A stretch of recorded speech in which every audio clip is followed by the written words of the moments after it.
Hello friends, आज हम लोग बैंक्स और पोस्ट ऑफिस स्कीम्स के बीच के अंतर को समझेंगे और आज हम लोग ये आप लोग को एक कंपैरेटिव स्टडी दिखाएंगे बैंक्स और पोस्ट ऑफिस स्कीम्स के बीच में क्या अंतर है।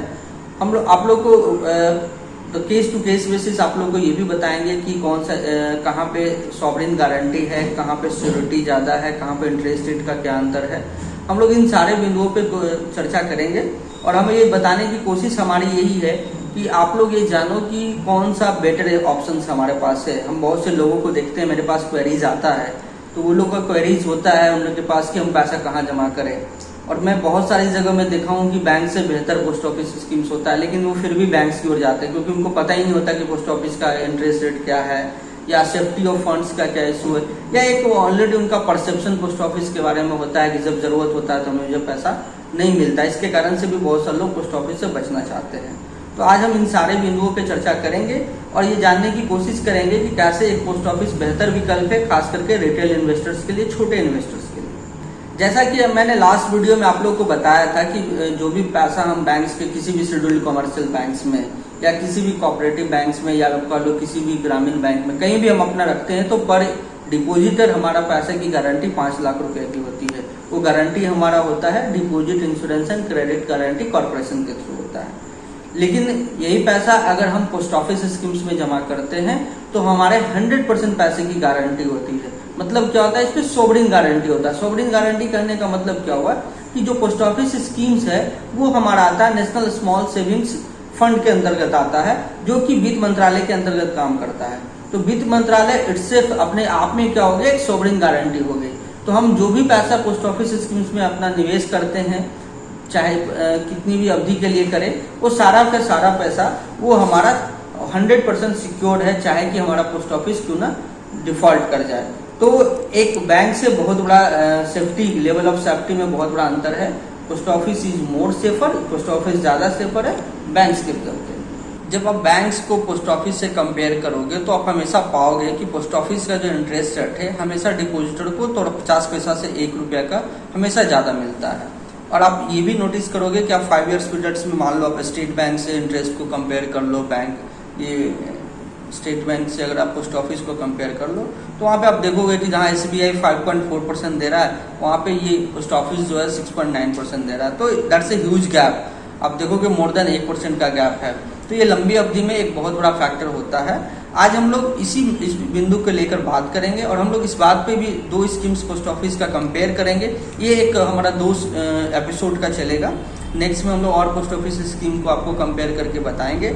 आज मैं पोस्ट ऑफिस की 2 स्कीम्स के बारे में आपसे बात करूंगा। एक पोस्ट ऑफिस का MIS स्कीम है जो बहुत ही चर्चित है।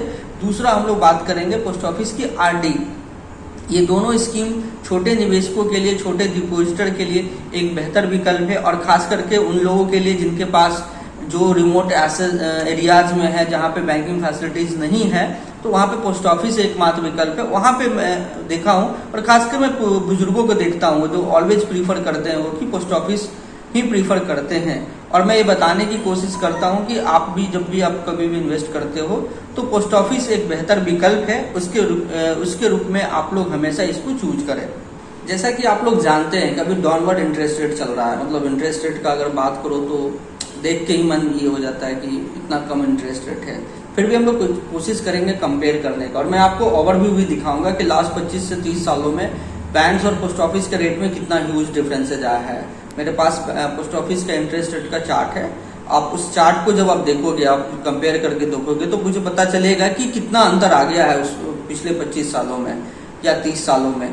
मैं आपको दिखा रहा हूँ, देखिए आप देखेंगे 15 अगस्त 1987 से जो हमारे पास एक डाटा है और उसको हम लोग गौर करेंगे तो वो 5 साल लगभग इंटरेस्ट रेट कांस्टेंट रहता है 12% पे। फिर 92 से 93 का जो सिनारियो आता है वहाँ पे इंटरेस्ट रेट फिर 14% का हो जाता है। आप देख रहे होंगे कि 12%, 14%, 13% ऐसा ही सिनारियो चलता आता है और 2011 तक ये 11% पे रहता है। मतलब समहाउ जो है 25 साल तक, 25 साल नहीं कह लो 13 और ये 13-23 साल, मतलब आप 23 साल देख लो, 23 साल जो है इंटरेस्ट रेट समहाउ जो है ऑलमोस्ट सेम है। 12% से सिर्फ 11% पे आता है। मतलब सिर्फ 1% का फॉल होता है लास्ट 23 ईयर्स में 87 to 2000। लेकिन अब 2000 के बाद देखो ड्रास्टिकली इंटरेस्ट रेट फॉल हो रहा है। ये क्यों हो रहा है? जैसे जैसे मार्केट में मनी सप्लाई बढ़ेगा, ये नेचुरल है, डिमांड एंड सप्लाई का खेल है। जैसे जैसे मार्केट में पैसा का जो डिमांड घटेगा, मतलब पैसा का सप्लाई बढ़ेगा, इंटरेस्ट रेट वैसे वैसे नीचे की ओर जाता चला जाएगा।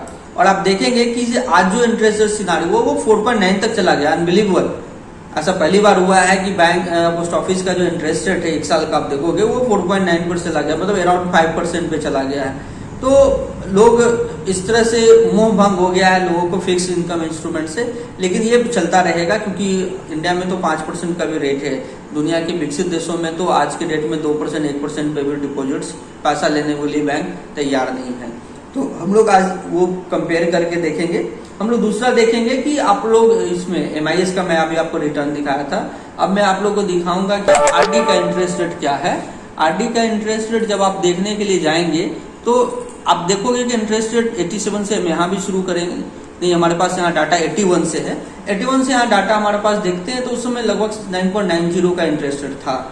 अब 9.90 से ये 1991 में ये 13.5 तक जाता है और फिर ये ड्रास्टिकली फॉल यहाँ भी आता है हमारा इंटरेस्ट रेट। और इंटरेस्ट रेट आज के डेट में जो है वो अराउंड ये चला गया है 6% के आसपास,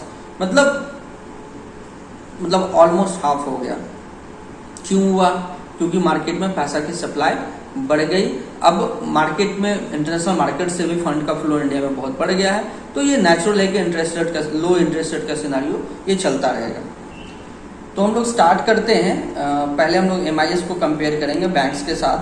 तो आप देखेंगे कि मैं आपको इसमें 5 पैरामीटर पे आपको दिखाऊंगा। एलिजिबिलिटी के पैरामीटर पे देखिएगा, डिपॉजिट पे, इंटरेस्ट रेट पे, हमारा लिक्विडिटी है जो प्रीमेच्योर क्लोजर का ऑप्शन है, फिर मैच्योरिटी पे हम लोग देखेंगे। ये 5 पैरामीटर्स पे हम लोग जज करने की कोशिश करेंगे कौन सा बेटर है। तो हम लोग स्टार्ट करते हैं। सबसे पहला ऑप्शन हमारा एलिजिबिलिटी में है। एलिजिबिलिटी में देखिए कोई भी मेजर, दोनों जगह आप देखेंगे पोस्ट ऑफिस और बैंक्स दोनों में जगह में कोई भी मेजर होना चाहिए, मोर देन 18 ईयर्स ओल्ड होना चाहिए। दूसरा, आप अंडर गार्जियन अकाउंट्स खोल सकते हैं। अंडर गार्जियन कहने का मतलब अपने बच्चों के नाम से आप अकाउंट खोल सकते हैं, अपने गार्जियनशिप में अकाउंट खोल सकते हैं। इवन आप अगर आपका बच्चा 10 साल से ऊपर है तो आप बच्चों के नाम से भी आप MIS का ऑप्शंस ले सकते हैं। ये बैंक्स और पोस्ट ऑफिस में दोनों जगह लगभग सेम है। अब दूसरा हम लोग का आता है कि कितना अमाउंट तक इन्वेस्ट कर सकते हैं, डिपॉजिट्स। इस डिपॉजिट्स में क्या है, पोस्ट ऑफिस में रिस्ट्रिक्शंस है कि एक आदमी 4.5 लाख रुपया से ज्यादा का डिपॉजिट्स नहीं कर सकता। याद रहे, डिपॉजिट्स करने का मतलब आप ऐसा नहीं कर सकते कि हर पोस्ट ऑफिस में 4.5 लाख अलग अलग नहीं कर सकते। मैक्सिमम लिमिट है 4.5 लाख पर पर्सन, तो एक आदमी 4.5 लाख। यहाँ पे क्या है, बैंक्स में एडवांटेज है, यहाँ पे कोई मिनिमम लिमिटेशन ना ही कोई मैक्सिमम लिमिटेशन है।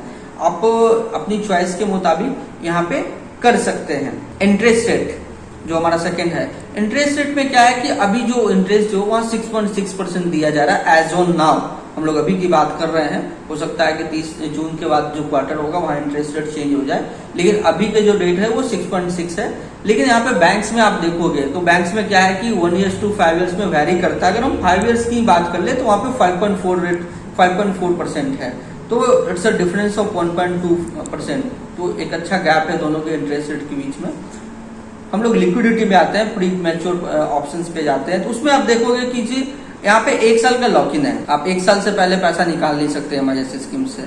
जबकि यही आप अगर काम बैंक्स में करते हो तो बैंक्स में आपके पास 7 दिन के बाद आप कभी भी निकालते हो तो बैंक्स उसका कुछ ना कुछ ब्याज जरूर पे करेगी। लेकिन ये ऑप्शंस तो लिक्विडिटी के पैरामीटर पे पोस्ट ऑफिस बहुत अच्छा नहीं है। हम लोग थर्ड आते हैं कि मैच्योरिटी पे। तो ऐसा है कि जो पोस्ट ऑफिस का जो मैच्योरिटी है वो 5 साल से नीचे के लिए नहीं होता। मतलब आप पोस्ट ऑफिस स्कीम्स में अगर आप MIS स्कीम में पैसा इन्वेस्ट किए हो तो आपको मिनिमम 5 इयर्स के लिए करना ही होगा, जबकि ऐसा नहीं है। बैंक्स में क्या है कि टेन्योर आपके मर्जी पे है, आप 1 साल कर लो, आप 2 साल कर लो, 3 साल कर लो, 5 साल कर लो, अप टू 10 इयर्स तक आप 1 से 10 साल तक कोई भी पीरियड आप चूज कर सकते हो। तो इंटरेस्ट पॉइंट ऑफ व्यू से ये एक बेहतर ऑप्शन है, आप सेफ्टी के पॉइंट ऑफ व्यू से एक बेहतर ऑप्शन है, लिक्विडिटी पॉइंट ऑफ व्यू से पोस्ट ऑफिस एक बेहतर ऑप्शन नहीं है। हाँ, एक बार और बात है कि इन्वेस्टमेंट की रिस्ट्रिक्शन है, 4.5 लाख से ज्यादा आप इन्वेस्ट नहीं कर सकते। लेकिन अगर आप छोटे इन्वेस्टर हैं तो 4.5 लाख पर हेड है, अगर आप हस्बैंड वाइफ दोनों हैं तो आप 9 लाख तक इन्वेस्ट कर सकते हैं। तो एक बेहतर विकल्प है, अगर आप छोटा इन्वेस्टमेंट करने वाले हैं, छोटा इन्वेस्टर हैं, तो आप पोस्ट ऑफिस एक बेहतर विकल्प है। अब हम लोग बात करने वाले हैं 5 year RD scheme, post office RD schemes को है, और उससे हम कंपेयर करेंगे बैंक्स को। तो हम लोग जब इसको कंपेयर करने के लिए जाते हैं तो यहाँ पे भी हम लोग 5 पैरामीटर्स पे इसको कंपेयर करेंगे। एलिजिबिलिटी के पैरामीटर पे, डिपॉजिट के पैरामीटर, मैच्योरिटी के पैरामीटर पे, इंटरेस्ट रेट के पैरामीटर पे, लेवल ऑफ सेफ्टी पे। तो एक चीज लेवल ऑफ सेफ्टी तो बता दूं कि पोस्ट ऑफिस की जितनी भी स्कीम्स है मैं पहले ही बता चुका हूँ कि सॉवरेन गारंटी है। अब हम लोग 5 ईयर पोस्ट ऑफिस आरडी को कंपेयर करेंगे बैंक्स के साथ। तो हम लोग देखेंगे, इसको भी हम लोग 5 पैरामीटर है, उस 5 पैरामीटर पे देखेंगे तो एलिजिबिलिटी संभव दोनों की एक है, इस पर कोई चर्चा करने की जरूरत नहीं है, दोनों में जगह पे एक है। रिस्क फैक्टर की बात कर ले तो रिस्क फैक्टर में आप लोग देखोगे कि मैं पहले ही बता चुका हूँ कि पोस्ट ऑफिस स्कीम में सॉवरेन गारंटी है, क्योंकि ये डिपार्टमेंट ऑफ फाइनेंस के अंतर्गत आता है। तो ऑलरेडी इससे बड़ा कोई गारंटी इंडिया में हो नहीं सकती है। तो sovereign guarantee the biggest guarantee. जब भी आप इन्वेस्ट करते हो तो अगर किसी भी इन्वेस्टमेंट पे अगर सॉवरेन गारंटी है तो उससे बड़ा कोई इन्वेस्टमेंट गारंटी हो नहीं सकता। जबकि आपका बैंक्स में पहले ही बता चुका हूँ कि 5 लाख का पर इन्वेस्टर 5 लाख का ही गारंटी है। अब आप लोग आते हैं कि आरडी का इसमें मिनिमम टीन्यूर है 5 ईयर्स का, और बैंक्स में है आप 1 साल से आप 10 साल तक कोई भी पीरियड चूज कर सकते हैं। इंटरेस्ट रेट में आप यहाँ पे देखिएगा कि बहुत बड़ा फैक्टर है। इंटरेस्ट रेट में एक अच्छा गैप आप लोग को नजर आएगा। इंटरेस्ट रेट यहाँ पे 5.8% है, जबकि आप बैंक्स में क्या है कि 4.9 से शुरू होता है, वो अराउंड 5.4 तक जाकर सिमट कर रह जाता है। मैं बात कर रहा हूँ, जब भी मैं कंपेयर करता हूँ तो पोस्ट ऑफिस स्कीम्स को मैं कंपेयर कर रहा हूँ गवर्नमेंट बैंक से, पब्लिक सेक्टर बैंक से कंपेयर कर रहा हूँ। प्राइवेट बैंक्स कुछ डिफरेंट है, कुछ अलग अलग कॉम्पिटिटिव मार्केट में अलग अलग रेट चलता है, लेकिन मैं यहाँ पे कंपेयर कर रहा हूँ एक गवर्नमेंट बैंक से। मैं नॉर्मली देखता हूँ कि लोग अपना आपको बैंक ज़्यादा प्रीफर करते हैं। तीसरा हमारा पैरामीटर आता है कि लिक्विडिटी कहाँ पे है। तो एक चीज़ तो क्लियर है, यहाँ लिक्विडिटी बिल्कुल नहीं है। आप इवन अगर पैसा 1 साल 5 साल से 1 दिन भी पहले निकालोगे तो आपका जो इंटरेस्ट रेट है वो सेविंग अकाउंट का मिलेगा। ये बहुत बड़ा लैकुना है इस पूरे स्कीम्स का, कि आपको हर हाल में 5 ईयर्स के लिए ही पैसा जमा करना है। आरडी में लोन की फैसिलिटी है, अगर आपने 12 महीने का कंटिन्यूअसली इंस्टॉलमेंट पे किया है तो आपका टोटल जो भी इन्वेस्ट किया उसका 50% तक पैसा आप लोन के रूप में ले सकते हैं, जिसपे आपको 2% एक्स्ट्रा इंटरेस्ट रेट लगेगा, जो भी प्रीवेलिंग इंटरेस्ट रेट है उससे ज़्यादा लगेगा। आप इसमें ये भी कर सकते हो कि आप प्री मैच्योर कर लो, कि मैं पहले ही बता चुका हूँ कि यहाँ पे ऑप्शंस बहुत लिमिटेड है। मैच्योरिटी इसका 5 ईयर्स का है, बैंक्स में आपको 1 to 5 ईयर्स दोनों में कोई ऑप्शन चूज कर सकते हैं।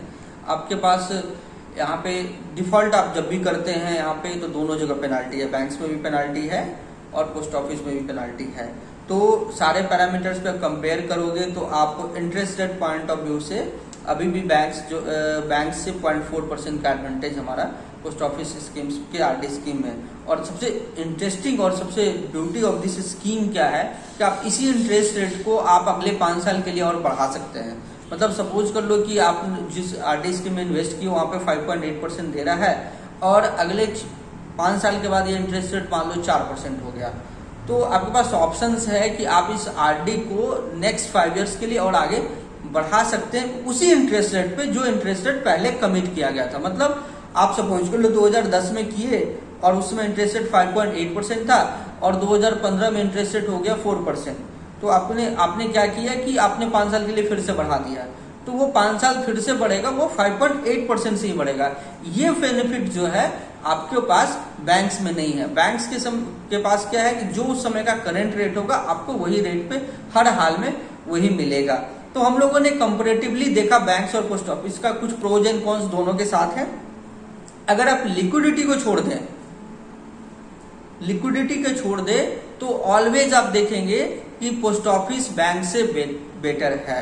एक इशू और है कि पोस्ट ऑफिस की जो रीच है टेक्नोलॉजी पॉइंट ऑफ व्यू से पोस्ट ऑफिस को थोड़ा सा वीक माना जाता है, लेकिन आप ओवरऑल देखिएगा तो आप देखिएगा कि जो पोस्ट ऑफिस अब भी बहुत तेजी से अपने आप को मॉडिफाई कर रहा है, ट्रांसफॉर्मेशन चल रहा है, तो टेक्निकल अपग्रेडेशन भी वहाँ चल रही है और बहुत जल्द आपको बहुत सारे चेंजेस के साथ आप पोस्ट ऑफिस में एक्सपीरियंस कर रहे होंगे। तो मैं छोटे निवेशकों के लिए, छोटे डिपॉजिटर्स के लिए एडवाइस करूंगा कि आप अगर छोटा है तो बैंक से बेहतर है कि आप पोस्ट ऑफिस में पैसा इन्वेस्ट करें। याद रहे कि लिक्विडिटी एक कंसर्न है, तो अगर आपके पास पैसा का कोई यूटिलाइजेशन नहीं है तो 5 to 10 ईयर्स के लिए तो यू मस्ट ऑलवेज आपको प्रीफर करना चाहिए पोस्ट ऑफिस बैंक्स के बजाय। तो मेरी राय है एक आपको ऑप्शंस देने की। मैं ऐसा कुछ नहीं कह रहा कि जो पोस्ट ऑफिस सही है और बैंक बिल्कुल गलत है, मैं भी बस ये बता रहा हूं कि पोस्ट ऑफिस बेहतर है बैंक से। और कैसे बेहतर है, मैं 2 स्कीम्स में दोनों को आपको साथ कंपेयर करके आपको बता चुका हूं। उम्मीद है कि आप लोगों को ये वीडियो पसंद आया होगा और आपसे जो भी, अगर आपके पास कुछ भी ऐसा कुछ है कि आप चाहते हैं कि मैं उस कंटेंट पे वीडियो लेके आऊं, तो आप मुझे जरूर शेयर करें। मुझे बहुत खुशी होगी कि आप लोग से फीडबैक आना बहुत जरूरी है। तो मैं चाहता हूं कि आप लोग अपना फीडबैक दें आपको about the content, about the quality. और एक बात की गारंटी है कि मेरी हमेशा कोशिश रहती है कि मैं सही बातें आप तक पहुंचा सकूं। धन्यवाद।